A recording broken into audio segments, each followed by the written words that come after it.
Today I'm going to be getting the platinum for every game in the Psychonauts series. There are only 2 platinums for me to obtain, one in the original Psychonauts and one in Psychonauts 2, but this is still going to take a big chunk of time. I do know there's a VR game in the Psychonauts series, but not only do I not personally own a PlayStation VR, but it doesn't even have a platinum trophy. Anyway, I'm gonna start with Psychonauts 1. If you don't really care about Psychonauts 1, you can skip to this time, the time that's on the screen right now, and go straight to Psychonauts 2. The original Psychonauts is a cult classic released in 2005. You play as this little guy named Rasputin, not the YouTuber but this funny looking kid, and you're attending the Psychonauts summer camp to learn some psychic powers. This game was definitely a product of the time, and some of the characters are downright terrifying to look at. They told me this was a summer camp.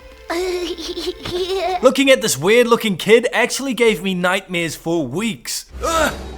Stay away from me! Anyway, since this game was a product of its time, like every other game in the early 2000s, it is a third-person 3D platformer collectathon. I, for some reason, love these type of games, so I am happy. I don't know what's going on with the lighting in some of these scenes, but the general premise of what's going on is that you can go inside people's minds and help them overcome their problems and whatnot. Being a Psychonaut in training, this is basically what we're learning to do. The first person's mind we jump into is Coach Oleanders. And I'm here to recruit you for the greatest job in the world, being a Psychonaut. And we're here to complete basic braining. Killer pun if you ask me. However, basic braining is no joke. This is a dangerous place. What kind of obstacle course is this? That kid just got killed! Tragedy aside, I really like Rasputin's voice. He's got this raspy high pitch thing going on and I think it just sounds awesome. Anyway, the platforming begins. I'll get a trophy when I finish this first level. I'm soon introduced to the first collectible, Figments. These are the most common collectible in the game and some of them are a real pain to see because the opacity on these bastards is real low. I'm gonna need to collect all of these for a trophy later on. Then there's emotional baggage and their tags. These fellas are always kind of sad to see, but there's 5 of them in each level. I need to collect all of these for another trophy later on as well. I make my way through the level collecting as many figments as I can while being shown the horrors of war. There's literally a minefield we have to get past. Finally, we're introduced to memory vaults, another type of collectible which I need to bust open. Bust open this vault. Each of these contain a little story of the person whose mind we're in, and again, I need to collect all of these for a trophy later on too. Speaking of trophies, there are sadly a bunch of missable trophies I need to keep an eye out for. You just have to do a few things before progressing too far into the game. Honestly, they're not that bad. I soon have to make it past the machine gun turret. Nothing serious, it's pretty casual, and it sure is handy that Rasputin grew up in the circus, as some of the acrobatics you have to do would be pretty hard for a regular 10-year-old kid to do. I do this grinding section that reminded me a lot of the early Ratchet & Clank games, and I do some platforming across this rotating death trap thingy that was kinda confusing my brain. Moving parts always confuse me. Eventually we make it to a part of the coach's brain that he doesn't want us to see. Hold it right there, son. And we obtain our first Psychonaut merit badge. I really like these celebratory cutscenes. Yeah!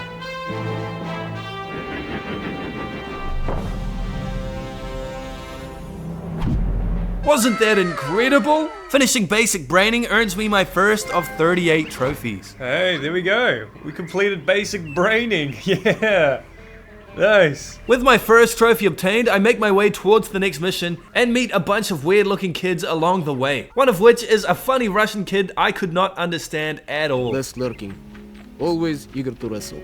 This one, hide and run. Soon enough, I meet up with this funny looking man named Sasha, and we end up going inside our own mind. There's a leveling up mechanic in the game where when you collect certain things, you level up. Here I got to rank 7, but you get a trophy when you reach rank 20, and every 20 levels after that. We run into the scary monster and get taken out of our own mind, and soon afterwards we meet this crazy looking old man. Apparently this dude is the greatest leader of the Psychonauts or something, and he is nice enough because he gives us the learner's permit for a psychic power. We meet up with our boy Sasha again, and we go inside his mind.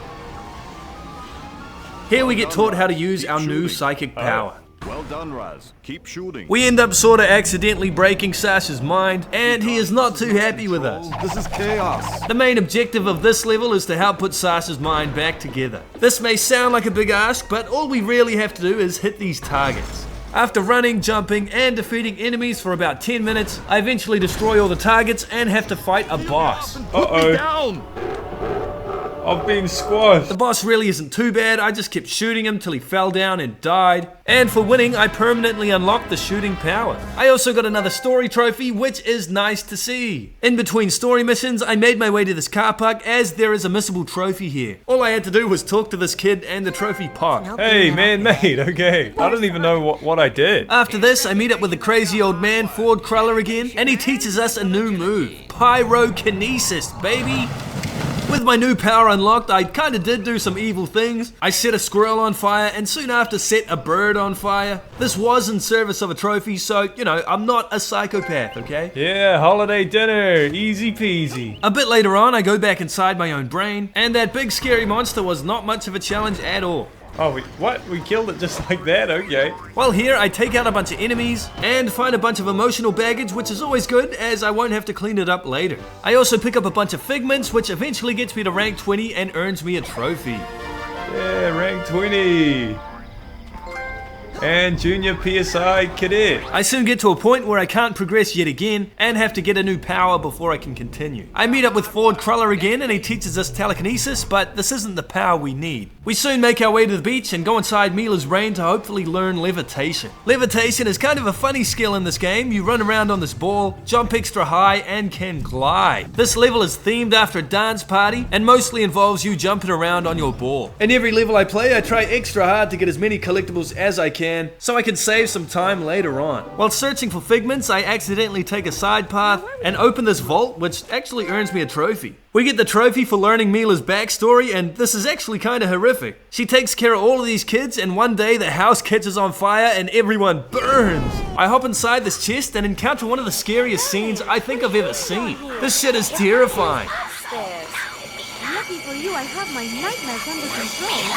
Regardless of Mila's horrific past, we continue through the level. At one point there's a race, which is kind of a nice change of pace, and eventually we meet up with Mila. Who's that I see? For beating the level, I permanently unlock levitation, and I get myself a trophy. At this point, I have to get a couple of missable trophies, as if I continue the story, they become unobtainable. The first of which is for listening to this kid talk. He really does just go on and on. I have no idea what he's talking about, but he is talking. Just listen to this guy. Though I'm sure any of them with any sense were afraid of Dracula too. They stumbled across an old building. You could still see it on the far side of the lake. After 2 minutes of straight yapping, he finally stops and I get a trophy. Yeah, okay. I'll take it. A trophy for listening to man yap. Thank you. I get my next missable trophy pretty much straight away afterwards by talking to this kid. I go back into my mind to progress the story with my levitation power, and for whatever reason, soon find myself fighting a tank. The tank actually went down pretty easy. That being said, this whole game isn't really that hard. But there is a second phase. Fortunately, this phase isn't too bad either, and we catch a massive dub. We did it. From now on, in the overworld, it's nighttime, and this giant, freaky-looking fish eats our friend Lily. Despite Rasputin's fear of water, we head down to the bottom of the lake to save our friend. After a little bit of mucking around, I'm sorry, fish. we run into the abomination and get into yet another boss fight. The fight has a second-person chase scene, which is actually kinda cool and reminds me of the tank scene from Jak 2, except for nowhere near as hard. When the boss is down, we decide to go inside the fish's brain. Conceptually, this is one of the cooler levels of the game. It's very Godzilla-esque, if you will. The only thing I don't really like about it is just how slow you move. I want to go fast, you know? Here, I destroy a bunch of tanks, I'm the main focus of Lungfishopolis live news, and generally just cause a bunch of destruction. At the very end of the level, we have to fight a superhero who, strangely enough, has the same physique as Coach Oleander, and I really like how this dude names all of his attacks. You can't not love hard to avoid area attack. Hard to avoid area attack! Sadly, I didn't win on my first attempt, Did I die? I was blocking. but yeah, this boss really isn't that hard either, and I gave him the beatdown. Yeah.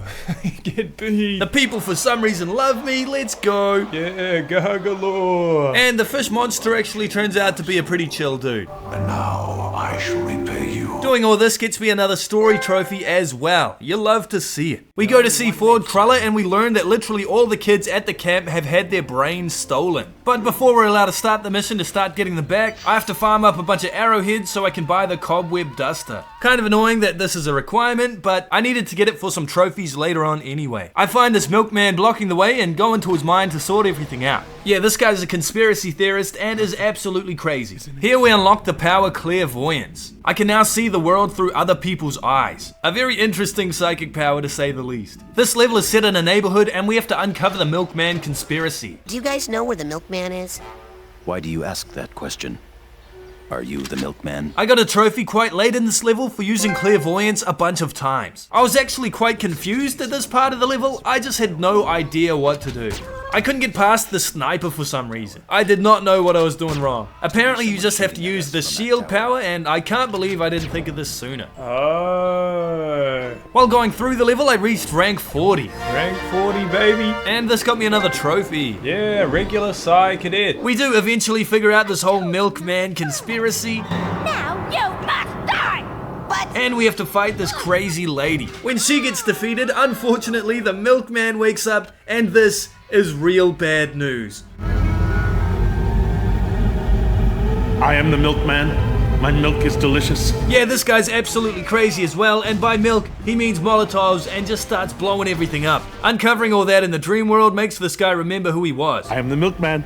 My milk is delicious. On a positive note though, this guy does open the gate so we can progress, and we get a trophy. In this new main area, we can now find some of the kids' brains. And I really don't like how Rasputin's kissing the brains here. Stop doing that, man, it's weird. Anyway, we soon meet this Medusa-looking lady, and we go inside her brain to get to the next level. This level is themed after a play, and it's actually kinda cool. I feel like all the different levels in this game are kinda unique. Just like every other level, there's a bunch of platforming to do and collectibles to find. And at the very end of the level, there's a boss fight. I get myself a story trophy when everything's done. Yeah, you're all so kind. Nice. And soon meet this crazy guy who thinks he's Napoleon. My name is Napoleon Bonaparte. I enter his mind too, and his level's themed after a board game. And I think it's my favorite in the game. There's a bunch of enemies we have to defeat to get through the level, and we actually have to move the pieces around to win the board game. When we eventually do move our knight to the enemy's castle to win the game, we actually manage to help this guy. He doesn't think he's Napoleon anymore. We did it, Raz. I'm all me again. For doing this, we get rewarded with a lovely silver trophy. Hey, silver trophy, nice. Thanks for all the snails. I had to go into another dude's brain in order to progress and save Lily, and here I have to find this guy a bunch of playing cards so we can build these card towers for some reason. But more importantly, this level features a dog wearing a sombrero. A dog wearing a sombrero?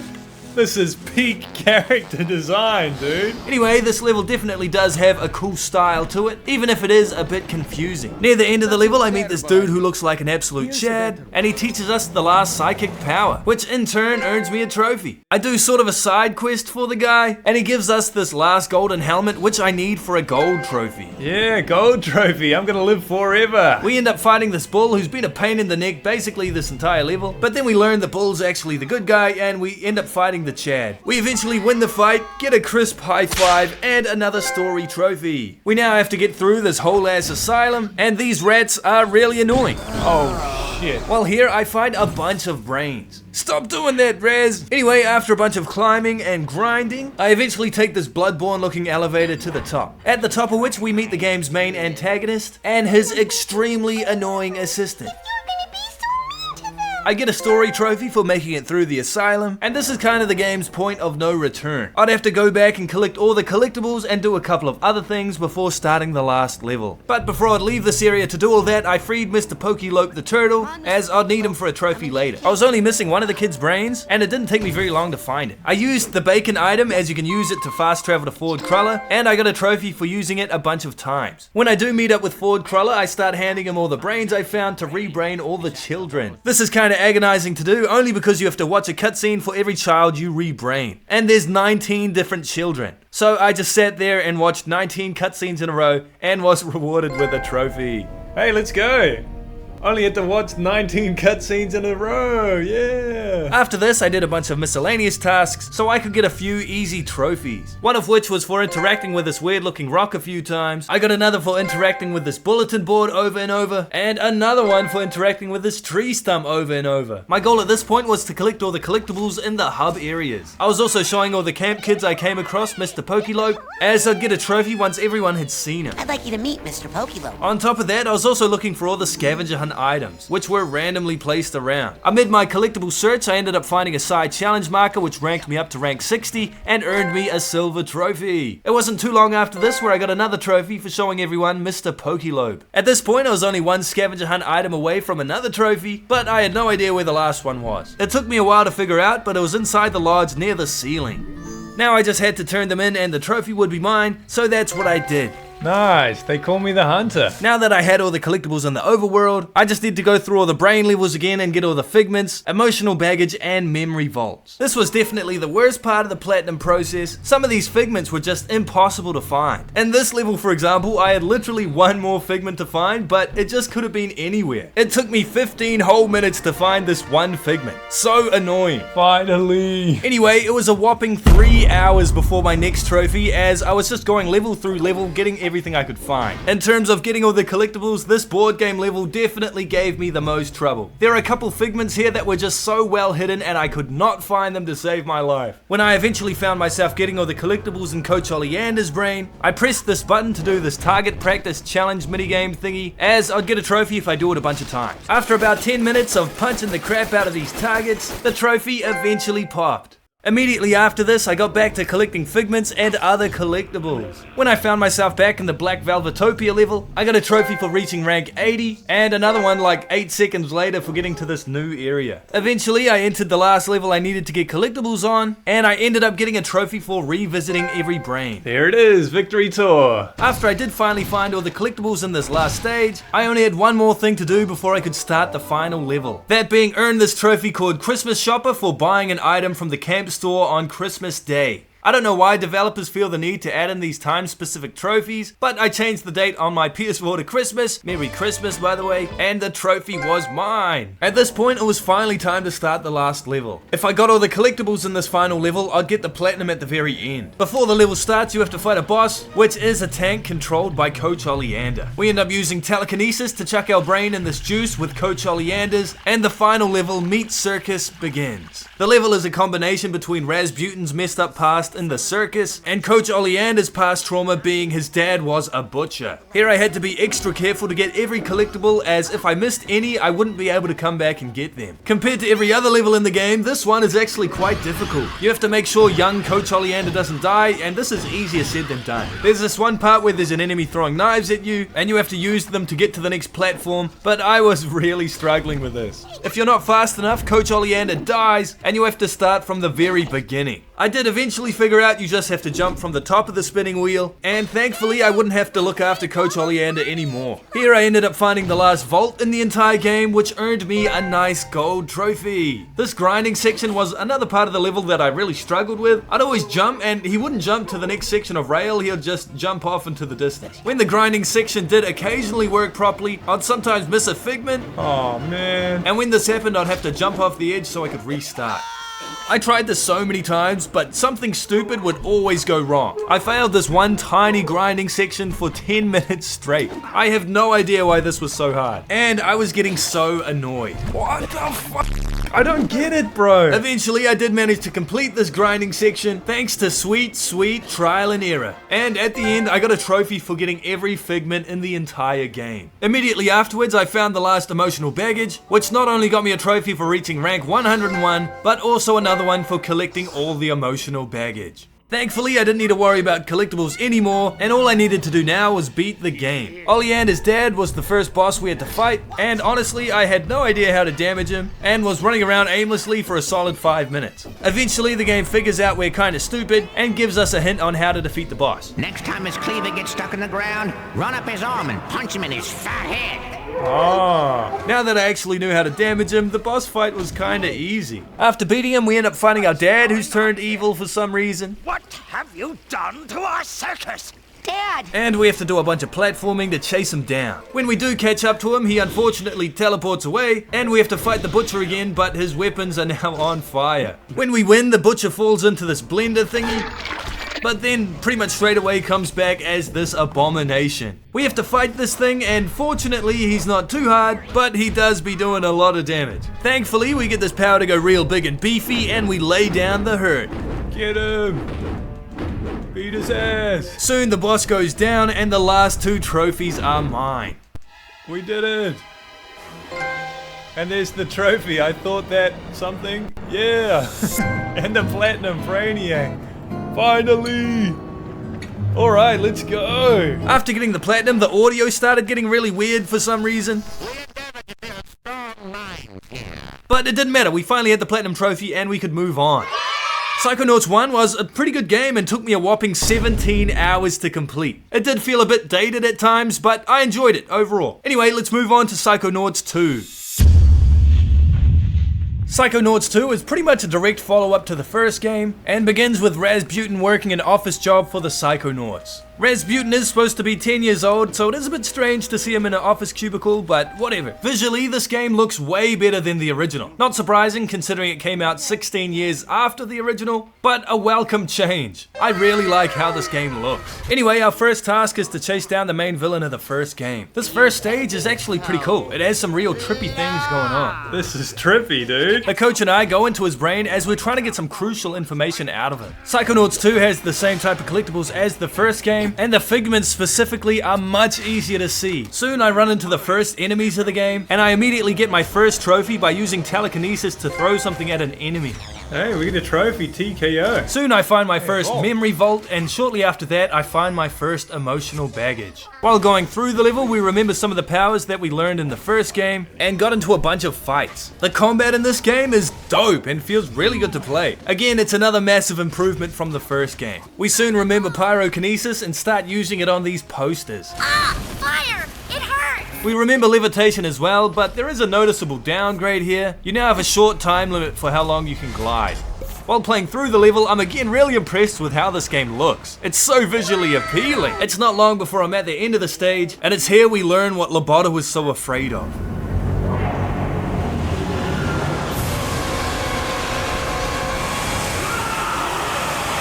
After that somewhat intimidating lady is revealed, we find ourselves out of Lobotta's brain and in this plane. We arrive at the Psychonauts' secret base, the Mother Lobe, and here, after all we've done, we become an intern.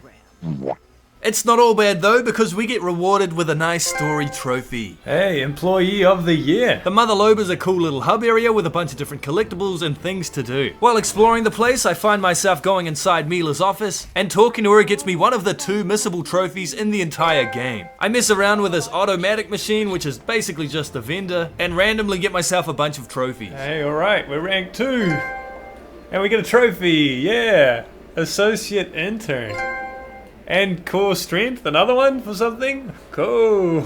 This game has these pins which act like accessories and can give you different perks. Equipping my first one gets me a trophy as well. On my way to my next mission objective, I meet a bunch of these alternative looking teenagers who happen to also be in the Psychonaut intern program. The group of alternative teenagers actually kind of turn out to be assholes. They end up stealing my outfit and locking me in this cupboard. I've just been pranked.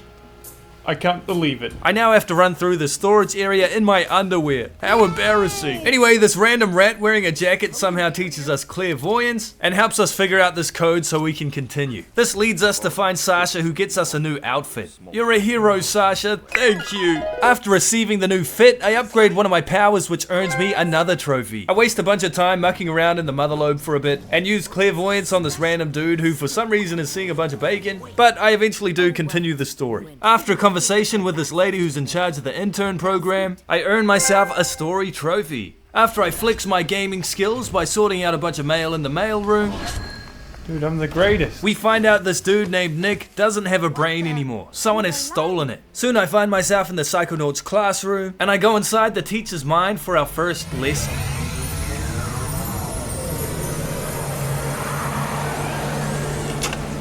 While in the classroom, I learn a new power, but my celebratory cutscene is cut short because everyone starts judging me. Come on, guys, I like these cutscenes. Anyway, with my new power, I can connect different thoughts in people's brains. Not only is cilantro delicious, it's affordable. Using mental connections, we try and change the teacher's mind to let us go on a dangerous mission. However, this only ends up making us go deeper into the teacher's brain. While exploring the place, I end up picking up a bunch of figments, which gets me to rank 10 and earns me a trophy. It's pretty clear the teacher has some trauma with hospitals or something, and not too long later, we open a memory vault and learn she used to work at a hospital, and she had this great idea that got stolen by some scumbag doctor. Eventually, I find myself pretty deep in the teacher's brain, and here I make a mental connection which earns me a trophy and progresses the story. The connection we did make in her brain somehow got us permission to go on this dangerous mission, but it may not have been the greatest idea. We soon find ourselves at a casino and see the teacher gambling. We decide to go into her mind to try and fix what we've done. Inside her mind, instead of a hospital, it's now a hospital-casino hybrid, and I'm just saying they should totally make these in real life. Anyway, inside the level are the usual things to do and collectibles to find. There's a point where I take some damage, fall off the edge and almost die, but I use a health recovery item and get a trophy for doing so. Taking a lick, a trophy, okay. I'm kinda summarizing here, but we do a bunch of gambling related activities, I make a bunch more of these mental connections, and soon enough find myself facing a boss. And just to put it out there, the design of this boss is really good. To beat her, I have to use the mental connection skill to get on top of her head and beat the crap out of this green heart. Since it is the first boss, it really isn't that difficult, and when leaving her brain, I get a story trophy. Hey, we got a trophy. We now make our way through the real-life casino in a spy movie-like way. I do some spy movie-like platforming, some spy movie-like avoiding the lights, and eventually make it to our destination. In the loading screen going back to the Mother Lobe, I get myself another story trophy. Back at the Mother Lobe, I meet up with my man Sasha. He makes me go inside the brain tumbler, and just for going inside, I get another trophy. I soon talk to Lily's dad, and he gives us a secret mission. Bring back Ford Cruller. On my way to do said secret mission, I see a picture of the best character in Harry Potter. Hagrid? Hagrid? You're a wizard, Harry. I'm a what? Okay, it might not be Hagrid, but it would be cool if it was. Okay, maybe it wouldn't, but you get the point. I use some bacon to get Ford Cruller out of hiding, go into his mind, only to learn that it's completely shattered. Ooh.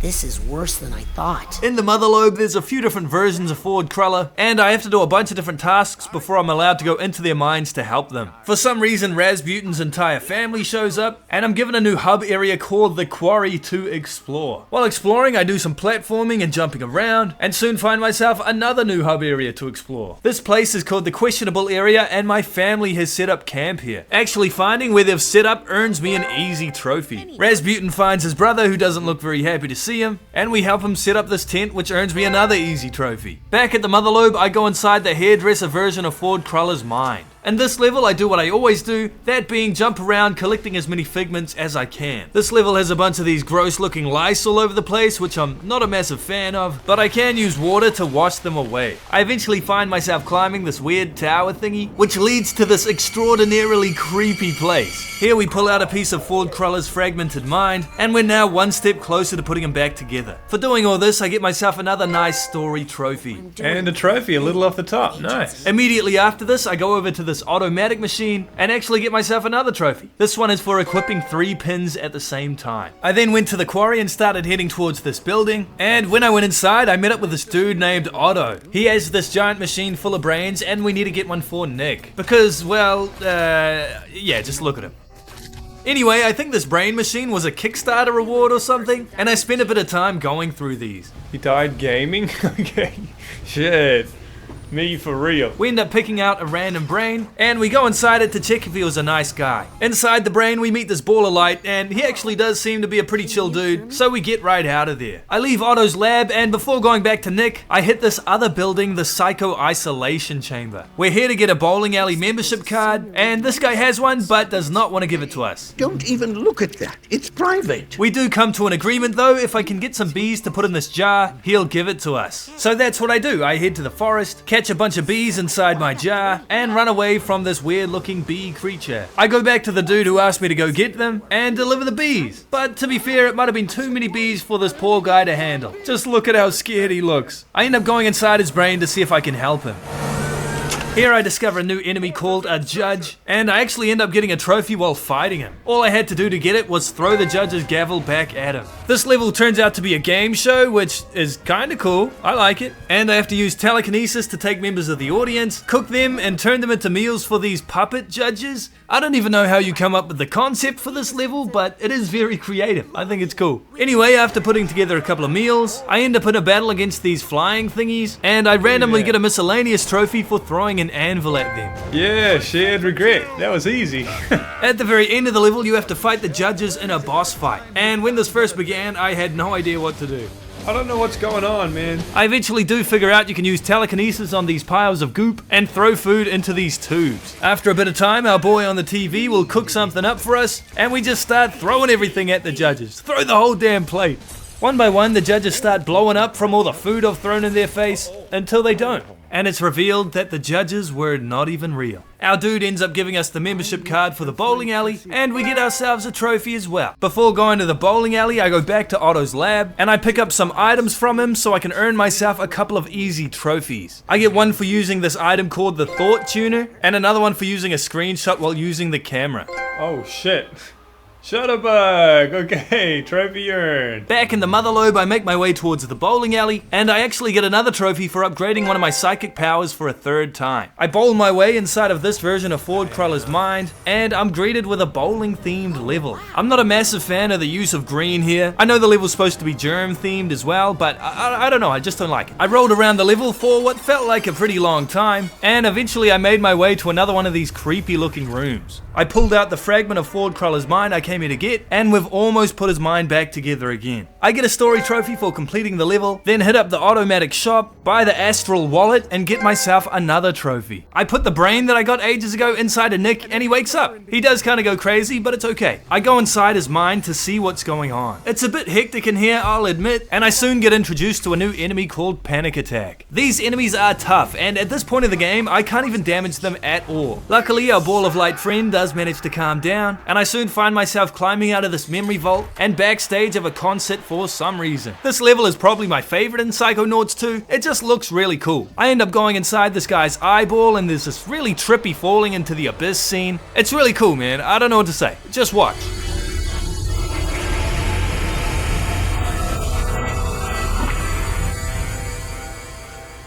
Anyway, I start making my way through the level, and our ball of light friend teaches us a new psychic move. We learn how to slow down time. I can use this to slow down obstacles to get past them, and when my ball of light friend does have another panic attack, I can use it to slow down the panic attack. The panic attack occasionally uses the shadow clone jutsu technique, and if I hit the real panic attack while it's using its shadow clone jutsu, I'd get a trophy. Which I did, right then. It doesn't take long before the panic attack goes down, thanks to my slow down time power. We got him! And I can continue with the level. I'm summarizing again, but while playing through the stage, I eventually get a trophy for setting 3 enemies on fire at the same time, and at the very end, my little ball of light friend eventually turns into this dude, and I get a story trophy when the level comes to an end. I can now enter the last version of Ford Cruller's mind, so I do. This level's got a real hectic post office theme, and I like it. I'm also a big fan of how the combat really amps up in difficulty. I think it's cool that you have to use all these different powers to defeat different types of enemies. The combat is definitely one of the highlights of this game. One of the main goals of this level is to find the missing keys for this typewriter. And to find it, I have to go through the usual platforming shenanigans. When I do eventually find it, I add it to the typewriter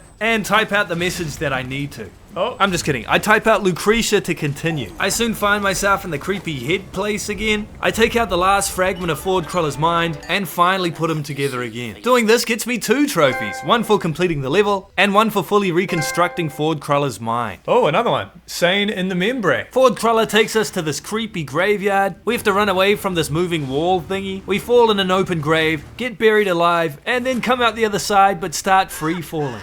I soon land on a little ledge, get into a cutscene, and, do it all again. We eventually do get to the bottom of the cave, and learn that our grandmother is Maligula, the great evil lady from the start of the game. No! During the loading screen, I get another story trophy. The plot thickens.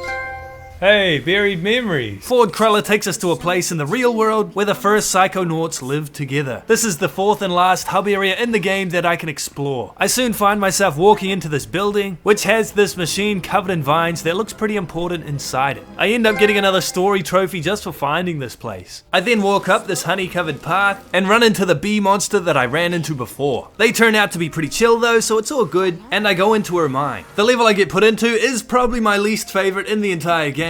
I don't really have a good reason for not liking this level, I just don't think it's as good as the others. Maybe I don't like it because I learned this new psychic power, which creates a paper version of Rasputin, and it's really annoying. Over there! Aw, that's cute!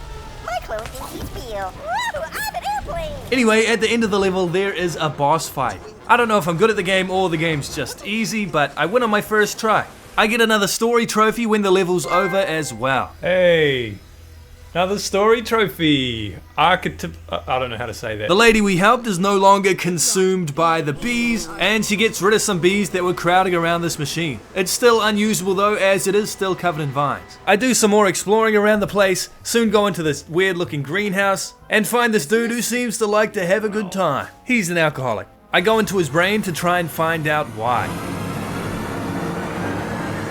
He's trying to do some gardening here, but his gardening skills aren't that good. I start sailing around the level, and soon find a bottle which I pop open and go inside to go deeper into his brain. One thing that I didn't like about this level, and I guess it was kind of about the whole game, but this level made me realize it, is how often the cutscenes cut off the gameplay. Sometimes you have a cutscene, and then when it ends you walk 2 steps forward and there's another cutscene. I just want to play the game, man. Cut it out with all these cutscenes. Don't get me wrong, I like the story of the game, but it's kind of annoying having the gameplay cut off every 2 seconds. Minor gripe and complaint aside, I did like this level, especially compared to the last. I enjoyed it. I soon get introduced to a new enemy called a Bad Mood. I help our guy out with his gardening endeavors and find some collectibles, you know, the standard ordeal. At the end of the level, you guessed it, there's a boss fight, and I have no idea how to pronounce its name. True Hell Shia Maminstria, maybe? The strat to beat this boss is to use telekinesis on these spiky looking fruit and just start yeeting them at the boss. It's another easy fight if you're asking me. Did I do it? I get another story trophy for finishing the level. Here it is, Bob's your uncle. What a good name for a trophy. And our buddy ends up giving up drinking and removes all the vines from this machine for us. We use the machine to go inside our grandmother's head, who has the great evil spirit Babyyyyyy sealed away. And while exploring this level, I end up getting a trophy for getting to rank 50. Rank 50? Hey, senior intern. When we do get to Babyyyyyy, we do get taken out of the brain, but I get another story trophy. Lily and I decide to take a detour to go inside her dad's brain, and inside we discover that Nick's brain is inside here. Lily's dad has been controlled by this guy the whole time. Also, apparently Nick is the king of Grulovia, the place where Babyyyyyy is from. We actually learn a lot about Grulovia on this informative ride thingy. And apparently in their eyes, the Psychonauts are evil. There's a really annoying patriotic Grulovian song that plays throughout the level, and thankfully we can turn it off by destroying these gramophones. You even get a trophy once you destroy all 3 of these in the level, which is, you know, a double positive. I get a trophy and I don't have to listen to this annoying song anymore. At the end of the level, Lily ends up beating the crap out of Nick, and yeah, we get another story trophy. We're basically at the end of the game now, and our granny turns into Babyyyyyy. It's up to us to defeat Babyyyyyy and save the day. Babyyyyyy is the last boss of the game and is honestly really tough. I found this boss really hard. I just really wasn't expecting such a massive difficulty spike here. I died a ton of times. God damn it, dude. Ouch. Oh! Oh my gosh. Oh, fuck. Oh! But, you know, I did keep trying, and after 20 minutes, I did figure out the strat. Through the power of friendship or something, our granny somehow makes us go bigger. That kind of sounded weird to say, but we get larger in size. Then we give Babyyyyyy the beatdown. Eventually, we defeat her by pushing her off this cliff, and we get the final story trophy in the game. We become an official Psychonauts agent, and the game is now over, though I still have a lot more to do. Basically, I just need to collect everything there is to collect, buy a bunch of different things at the vendor, and do a bunch of side quests. The first thing I do is buy this auto spot lens from the vendor, which allows me to see collectibles through walls. This was going to make finding everything a lot easier. And for someone like me who doesn't really like aimlessly looking around looking for collectibles or following some random collectible guide, this is truly a blessing. I buy this badge, which makes collecting the in-game currency a lot easier, and then I begin some quests. The in-game map nicely tells me exactly what I'm missing, and it makes collecting everything in these hub areas a lot easier. Also in these hub areas, I'm trying to get a lot of money, as I get a trophy if I fill up my wallet. There's a point where I'm looking around where I get behind this weird upwards waterfall, and I find some mushrooms that Lily wanted. I'm also keeping an eye out for my little brother Queepy, as this is another side quest I have to do. What's good, Queepy? I find Queepy a bunch of different times in a bunch of different places, and I get a trophy for getting to the end of his quest, and he gives me the last collectible I needed in this hub area. For another easy trophy, I make my way back to Lily and hand in her quest too. Hey, nice. A fungus Among Us? Damn, Among Us reference. It's only a couple minutes after this where I get my next trophy for filling up my wallet all the way. Yeah, full wallet, baby. My side pouch is full. Yeah, nest egg. Now that I didn't need to save my money anymore, I could now spend it all. And I actually ended up getting 4 different trophies for buying a bunch of different things. After this, I accept a quest from this girl named Gizo, and in the quest I have to find a bunch of these computer thingies. Inside these computers were these battle simulation thingies, and they were actually pretty tough. I did die on my first attempt at these, but I was holding an item that immediately revived me. This also got me a trophy, so it was kind of a good thing that I died. The candy revived me, and there's the trophy, Hiccup in the giddy up. The final one of these battle simulations was probably the hardest thing in this game. God damn it, dude. I even found myself looking at all the pins to see what would give me the best advantage in the fight. Honestly, having this really difficult fight right near the end of the game was a good challenge, and I really enjoyed it. I'm not telling you how many times I died because I'm embarrassed, but when I did eventually win, I turned the quest into Gizo and got myself a trophy. Just like Psychonauts 1, there's a scavenger hunt mission, and once I get the last item on the list, I hand it in to this girl and get myself a nice silver trophy. I get another random trophy at some point when I'm talking to Grandma, and that brings me to the final and biggest grind in the game. I now just had to collect all the figments, emotional baggage, memory vaults, and reach the highest rank, which is rank 102. While going into a level, I actually got a trophy for revisiting any brain, but I wouldn't be getting any more trophies until I'd done everything. I'm not going to give you the whole play-by-play of how I ran around every level and picked up each collectible, as it took like 4 hours to do. But with that being said, there is something I genuinely enjoy about the cleanup process in these type of games. It's just so nice to go through these levels again and not have to worry about story or anything. I like it, man. You can turn your brain off, put on a YouTube video or something while you're doing it. It's nice, and I like it. Anyway, let's cut to the chase because this video is already 40 minutes long. Holy. Eventually, I did make it to the last level I needed to get collectibles on, and I started collecting. I soon found all the memory vaults, and I got a trophy for opening all of those. I found the last emotional baggage and got 2 trophies back to back because I also got to rank 100 at the same time. And then finally, I found the last figment, which earned me another trophy. Having everything else done in the game, I could finally unlock myself the last upgrade and get myself that last trophy. Yeah, unlimited power, bronze trophy, okay. And the platinum, finally, dude. Let's go. What a good game, man. This was awesome. And just like that, the Psychonauts 2 platinum was mine as well. This one took me a whopping 20 hours to complete. I really did enjoy both of these games a lot more than I expected, and I'm glad I got both of the platinums. I do think Psychonauts 2 is the better game, but that being said, it is made like 15 years after the first one, so you kinda gotta expect it to be better. Thank you to Ratchet2000 from my Discord server for the suggestion. The link to my Discord will be in the description if you want to join as well. Thanks so much for watching my video, happy trophy hunting fellas, and have a good day. Bye bye!